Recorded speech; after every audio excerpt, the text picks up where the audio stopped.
J'étais une petite tomate, une tomate bien rouge. J'ai grandi dans une serre espagnole. Avec mes copines, on rigolait comme des folles.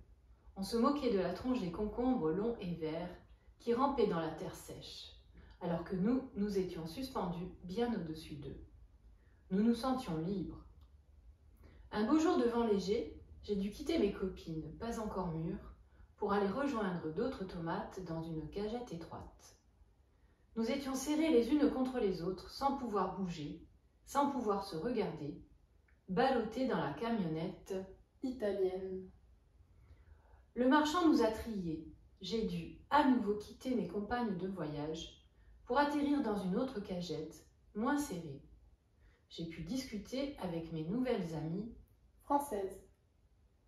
Il y en avait des vertes, des jaunes et même des noires. Mon rouge commençait à virer, à force d'être trimballé de cagette en cagette et de camionnette en camionnette. Un beau jour de soleil, je me suis réveillée sur un bel étal, à côté des concombres. Je faisais plus la maline. J'avais tellement soif. Ma peau était toute flétrie. Le marchand criait. Cela me donnait mal à la tête. Je voulais retourner avec mes copines au calme des serres espagnoles. J'ai fini dans une cagette avec d'autres potes, disloqués, rebuts dont personne ne voulait plus. Les éboueurs commençaient à ramasser, à nettoyer. Un homme s'est approché de nous. Il était cabossé lui aussi. Sans trop hésiter, il m'a choisi, au milieu des autres tomates. Il a emmené les feuilles de laitue et quelques concombres entaillés.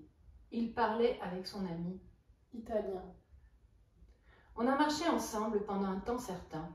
Il s'est assis dans un grand parc. Les oiseaux chantaient, les canards nageaient. J'étais tellement contente. Il parlait de confinement, de maladies mondiales. Je ne comprenais rien à ce charabia. Il se demandait où il allait pouvoir trouver d'autres tomates les autres jours pour se nourrir. Lui, qui vivait dans une rue où plus personne ne passait. C'était un beau jour de printemps. Et tout à coup, il sortit son canif. Français.